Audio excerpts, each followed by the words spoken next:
បងប្អូនដែលមាននៅទូរស័ព្ទ Samsung អេក្រង់កោងឬមួយក៏ប្រភេទ Samsung គ្រប់ model ទាំងអស់តែម្ដងដែលមាននៅបញ្ហាបែកខ្នងក្រោយឬមួយក៏បញ្ហាបែកអេក្រង់ឬមួយក៏ចង់ផ្លាស់ប្ដូរ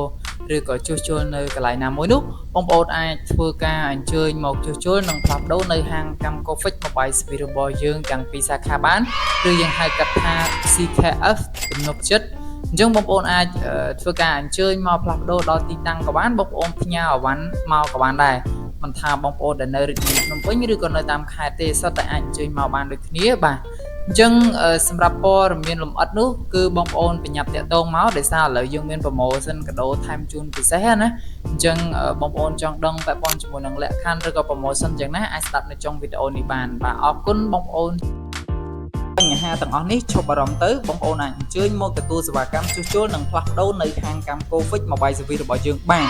ពុកម៉ែបងប្អូនយើងមាន free ជូនជាមួយនឹងកាហ្វេនិងភេសជ្ជៈផ្សេងៗជូនបងប្អូនពិសាដោយឥតគិតថ្លៃហើយយើងមាន promotion បញ្ចុះតម្លៃជូនបងប្អូនដោយគ្រាន់តែធ្វើការចុច like និង share មួយគឺបងប្អូននឹងទទួលបានការបញ្ចុះតម្លៃពិសេសផងដែរអូខ្ញុំភ្លេចប្រាប់នៅមានមួយទៀតបងប្អូននៅពេលដែលបងប្អូនមកទទួលសេវាកម្មជួសជុលនៅហាងកម្ម Cofix Mobile Service របស់យើងទាំងពីរសាខាគឺយើងមានថែមជូននៅកាដូពិសេសជាមួយនឹងកាស AirPod និងដុំសាកថ្មជូនបងប្អូនដោយឥតគិតថ្លៃផងដែរដូច្នេះពីរនេះគឺបងប្អូនអាចជ្រើសរើសយកមួយបានអរគុណពុកម៉ែបងប្អូនយើងជួបគ្នានៅវីដេអូក្រោយទៀត